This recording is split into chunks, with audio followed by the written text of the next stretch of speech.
যোৱা 19 জুলাই দিনাখন শিৱসাগৰৰ লগতে আচলতে 3 জিলাৰ যি মহাপলয় সেই মহাপলয়ৰ দিনাখনেই দেখা গৈছিলে যে শিৱসাগৰক সম্পূৰ্ণৰূপে বিধ্বস্ত কৰি গৈছে আৰু এই মুহূৰ্তত মই উল্লেখ কৰোঁ যে আজি 80 সংখ্যক যি স্বাধীনতা দিৱস সেই স্বাধীনতা দিৱস দেশে পালন কৰিছে আৰু এই মুহূৰ্তত দেখা গৈছে শিৱসাগৰ আয়ুক্ত কাৰ্যালয়ৰ সন্মুখত বিধায়ক অখিল গগৈয়ে অন্নখন কাৰ্যসূচী হাত লৈছে পুৱা 8 বজাৰ পৰা সন্ধিয়া 4 বজালৈকে এই যি অন্নখন কাৰ্যসূচী এই কাৰ্যসূচী মই পোনে পোনে যিসমূহ দৃশ্যাংশ সেই দৃশ্যাংশসমূহ এই মুহূৰ্তত প্ৰতিনিধি মই দৰ্শকসকলক দেখাবলৈ চেষ্টা কৰিছোঁ ইতিমধ্যে বিভিন্ন প্ৰায় 3টাকৈ দাবী আচলতে মহাপলয়ৰ ক্ষতিগ্ৰস্ত পৰিয়াললৈ 10 লাখ টকা এককালীন সাহায্য মহাপলয়ৰ কাৰণ উদ্ধাৰ কৰি দোষীক শাস্তি দি CBI তদন্ত এই মুহূৰ্তত বিধায়ক অখিল গগৈ মোৰ লগত উপস্থিত আছে মই তেওঁৰ পৰা আচলতে পোনপটীয়াকৈ কিছু কথা বতৰা জানিব বিচাৰিম স্বাধীনতা দিৱসৰ অভিনন্দন জ্ঞাপন কৰিছোঁ সমগ্ৰ দেশবাসী সমগ্ৰ অসমবাসী কিন্তু একেটা সময়তে আমি অসমৰ 3খন জিলা চৰাইদেউ শিৱসাগৰ আৰু যোৰহাট 3খন জিলা এই স্বাধীনতা দিৱস উদযাপন কৰিবৰ কাৰণে যি মানসিকতা থাকিব লাগে যি ফূৰ্তি থাকিব লাগে সেই ফূৰ্তি আমাৰ মনত নাই আজি তাৰ কাৰণটো হ'ল যোৱা 19 জুলাই তাৰিখৰ দিনা যি মহাপ্ৰলয় আহিলে নাগালেণ্ডৰ পৰা অসম পৰ্যন্ত যি মহাপ্ৰলয় আহিলে সেই মহাপ্ৰলয়ে সমগ্ৰ 3খন জিলাৰ সকলো আন্তঃগাঁথনি ভাঙি চিঙি শেষ কৰি থৈ গ'ল 3খন জিলাৰ নাম্বাৰ 1 দ্বিতীয়তে অকল আন্তঃগাঁথনি নহয় মোৰ নিজৰ বিধানসভা সমষ্টিৰ অতি কমেও 80% পৰিয়ালত 80% পৰিয়ালত পানী সোমালে বানপানী হ'ল ঘৰ দুৱাৰ কাৰোবাৰ একেবাৰে ভাগি ছিগি শেষ হৈ গ'ল কাৰোবাৰ ঘৰ দুৱাৰ ধ্বংস হৈ গ'ল কাৰোবাৰ ঘৰৰ ভিতৰত থকা সকলো ধৰণৰ সা সম্পদ ধ্বংস হৈ গ'ল ঘৰখনত থকা আমাৰ মিডল ক্লাছৰ যিমানবিলাক সম্পত্তি থাকে গাড়ী এখন স্কুটি এখন মটৰচাইকেল এখন আৰু ভিতৰত থকা যিবিলাক ইণ্টেৰিয়ৰ আমাৰ বস্তু সেইবিলাকো সম্পূৰ্ণৰূপে ধ্বংস হৈ গ'ল আৰু ক'বলৈ গ'লে আমি একদম সম্বলহীন আমি একেবাৰে একো নাইকিয়া মানে মানুহত পৰিণত হৈ গ'লোঁ কিন্তু দুৰ্ভাগ্যবশতঃ আমি দেখিছোঁ যে ইমান ডাঙৰ এটা ঘটনা ঘটি যোৱাৰ পাছতো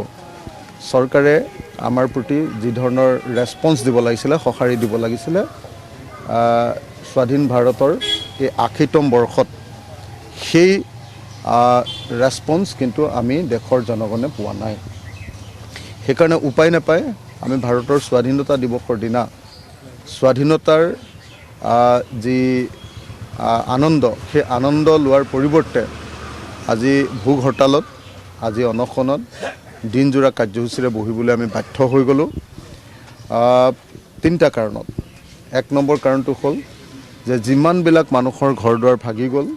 সমস্ত পৰিয়ালবিলাক আৰু দোকানবিলাক যিমান দোকান আছিলে ব্যৱসায়িক প্ৰতিষ্ঠান সকলোকে আমাক 10 লাখ টকাৰ ক্ষতিপূৰণ লাগে চৰকাৰে অকল 25,000 টকাৰ ক্ষতিপূৰণ দিম বুলি আৰু লগতে আৰু নিয়ম মাফিক এটা মুৰ্গীত 100 টকা এনেকুৱা ধৰণৰ এটা নিয়ম মাফিক ক্ষতিপূৰণ দিবলৈ চেষ্টা কৰিছে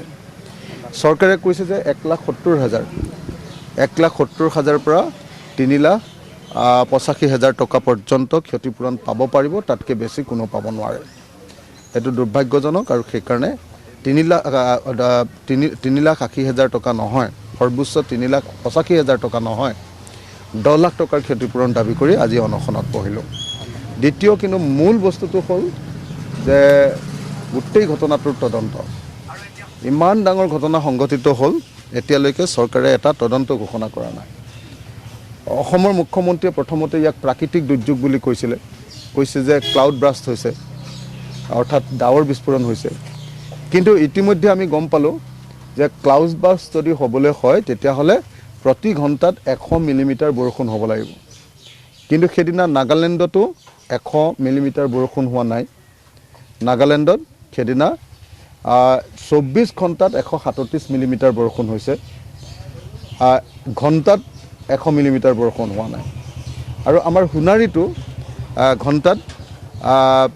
100 মিলিমিটাৰ বৰষুণ হোৱা নাই বৰং একেই 24 ঘণ্টাত 163 মিলিমিটাৰমান বৰষুণ হৈছে গতিকে এইটোৱে প্ৰমাণ কৰে যে এইটো ক্লাউড ব্ৰাষ্টৰ কাৰণে অৰ্থাৎ প্ৰাকৃতিক দুৰ্ঘটনাৰ কাৰণে প্ৰাকৃতিক ঘটনাৰ কাৰণে ইমান ডাঙৰ দুৰ্যোগ মহাপ্ৰলয় অহা নাই। 1750 চনত কেৱল এই দুৰ্যোগ হোৱা বুলি আমি গম পাইছিলোঁ। 1750 চনত আহোম যুগত এনেকুৱা এটা ডাঙৰ দুৰ্যোগ আমাৰ দিখৌপুৰীয়া ৰাইজৰ ওপৰত হৈছিলে বুলি গম পাইছিলোঁ। তাৰ পাছৰ আটাইতকৈ ডাঙৰ দুৰ্যোগটো ইমান ডাঙৰ। ইয়াক ৰাষ্ট্ৰীয় দুৰ্যোগ ৰূপে ঘোষণা কৰা উচিত আছিলে, কিন্তু দুৰ্ভাগ্যৰ কথা যে এতিয়ালৈকে ৰাষ্ট্ৰীয় দুৰ্যোগ ৰূপে ঘোষণা কৰা নাই। প্ৰধানমন্ত্ৰী এবাৰৰ কাৰণে আমাৰ তালৈ অহা নাই, গৃহমন্ত্ৰী এবাৰৰ কাৰণে আমাৰ তালৈ অহা নাই, ইয়াক ৰাষ্ট্ৰীয় পৰ্যায়ত গুৰুত্ব প্ৰদান কৰা নাই আৰু সেইকাৰণে স্বাধীনতা দিৱসৰ দিনা ইয়াক ৰাষ্ট্ৰীয় দুৰ্যোগ নেশ্যনেল ডিজাষ্টাৰ ঘোষণা কৰিবৰ কাৰণে আমি ইয়াতে বহি প্ৰতিবাদ সাব্যস্ত কৰিছোঁ। তৃতীয় কথাটো প্ৰতিবাদস্থলী কেঁচু পৰিৱেশ দেখুৱালে আমাৰ সাংবাদিক মুজাক্কিৰ আহমেদে। আমি মুজাক্কিৰক ধন্যবাদ জনাইছোঁ।